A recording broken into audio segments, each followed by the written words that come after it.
reporting that directly flies in the face of local Michigan reporting, Jim Harbaugh is still in L.A. He is, in fact, not in Ann Arbor. Now, that would make more sense that the Atlanta interview was bumped to tomorrow, being that he allegedly flew out there with his wife, and there would be no reason for Atlanta to bump the interview unless, of course, he was still in California. So it's choose your adventure. The world as it is or how you want it to be, you pick. I just don't care. How about somebody just take a picture of Jim? If it's gray and cloudy, he's here. If it's sunshine, he's in California. It's real simple. I don't know. So you do what you want. It's like pick a beat reporter. If they say what you agree with, go with them. I don't know what to tell you. I mean, David, any opinion from you? I mean, you don't care. You're like me. I don't care. He could stay. He could go. I think the idea of him getting shut out of the NFL again is utterly hysterical, so I'm good with it. Then he has to come back and deal with being suspended all next year, also hysterical.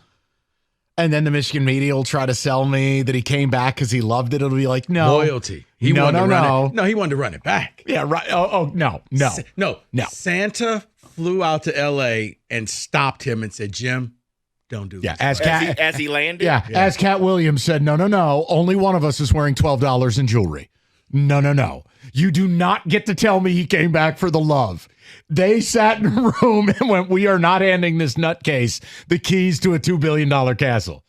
So you want to leave. You want to stay. But this whole thing, if you're a Michigan fan, you do have to get somewhat of a chuckle because it turns into the same theater. It's the same garbage. If he loved Michigan, let me help you with something. 10 at 125 has been on the table since October. Yes, it has. Where are you at? Sitting on the desk. The maids, the cleaning ladies coming in, dusting it off, putting it back down there. And that's why it always leads me back to what I've always said from the beginning. Just leave. I'm sick of the circus. All year in and year out, just go somewhere else, okay? Now that we've won the championship, I think other Michigan fans can be with me on that. Just bye-bye now. So there's your latest report. We're not going to turn it into a topic. If you have thoughts, hey, God bless. Feel welcome to call in. Open also, phone lines. No, and to our streaming audience out of town, feel free, man. It's a week for everybody. Dial in. If you can get him at an In-N-Out Burger, just send us the photo, and now we'll know he's still in California. I don't, and also, I don't want to get into what you believe. All I said is it would make far more sense for him to be in California with his wife for the Atlanta second interview to be delayed today than it would be for him to be here during a fog advisory. Mm-hmm. But whatever, man. Because like I said, either outcome, I don't think the fan base would be outraged. If you're not a Michigan fan, you don't care. And it's more, I do. I like to watch the world burn at a good, safe distance. I think it's hysterical, the idea he could get shut out again. A man who so badly wants to leave that the media will then spin, no, he truly loves you. Oh, no. So let me get this straight. What did he do every postseason? Take a break, explore his options, and that's what realize he loves you again when he couldn't get laid at the bar? No, that's what this is? The spin was, Kenny nodding in approval. Every man's allowed to go out and seek his dream. That was the narrative. Everybody's allowed to go after their dream. So we're not going to fault him for going after he allows his players to go to the NFL. Why not him as well? That's his dream to go back. You think he's in L.A. or do you think he's here? I'm not trying to ambush you. You don't have to answer. Honestly, it makes more sense that he's in L.A., but nothing about this man makes sense. Truth. He could be on the Yellowstone Ranch right now, hanging out with Rip. I don't know. I actually wouldn't mind a Harbaugh appearance on Yellowstone. And Rip. Like a crazy ranch hand. Wait, no, he just walks on the ranch and Rip. Who the F are you? Okay. Jimmy? No. Why did you left the gate open? All right, no, stop. David, take a text. The difference with Brock Purdy and Jared Goff is that Purdy was in the MVP conversation and Goff was not. But again, don't get carried away. One of them plays for a huge brand. One of them was a bit of a media darling. I'm not holding that against Goff. Their numbers are very similar. Mm-hmm. Michigan State and Ohio State fans care more than Michigan fans do on the Harbaugh stuff. It is hilarious. No. You know, No. you You don't get to do that. Stop it. No, we don't. I'd hate to break it to you. I have said 1,000,000 times, I hope he stays. It enhances the rivalry. Now, you can go back to playing with your beanbag because you're just making things up.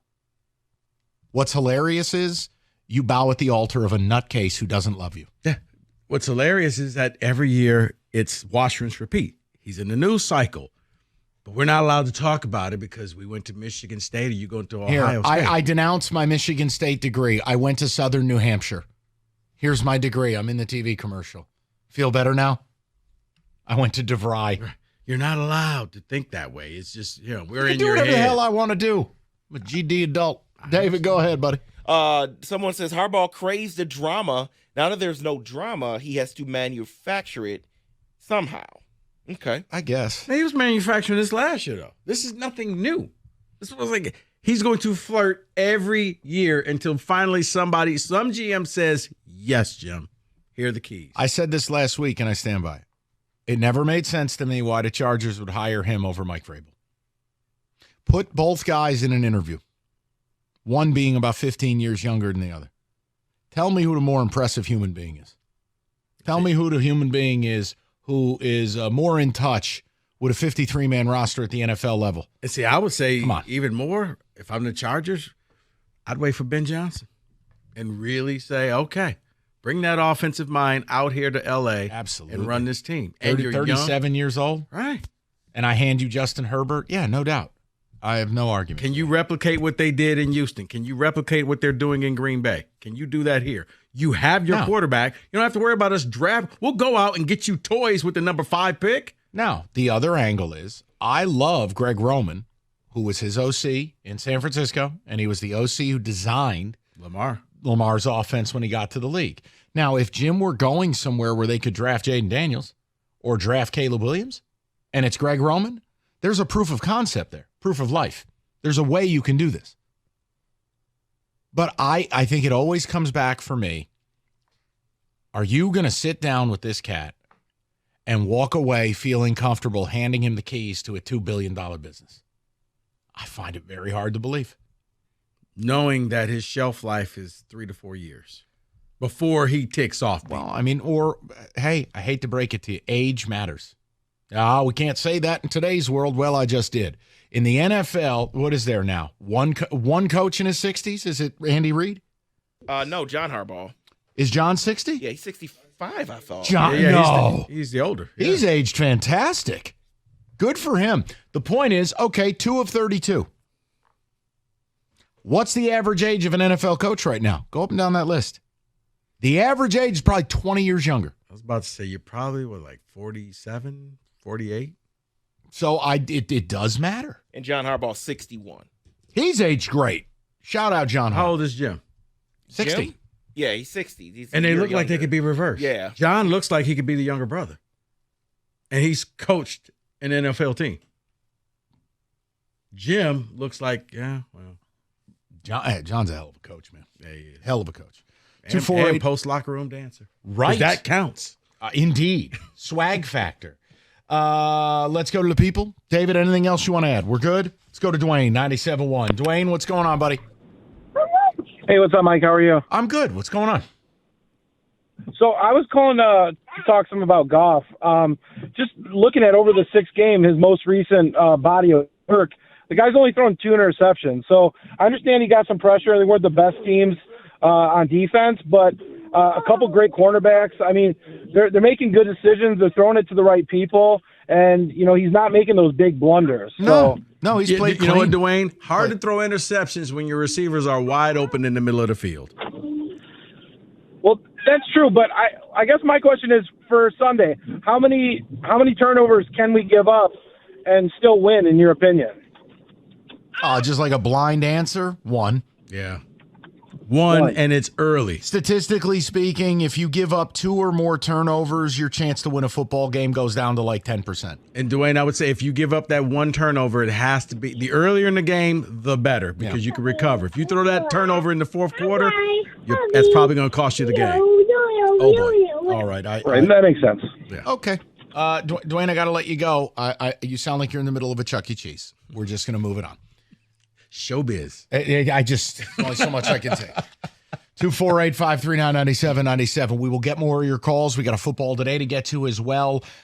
I've got one non-Lions thing just to kind of drop in your lap. You can tell me what you want to do with that.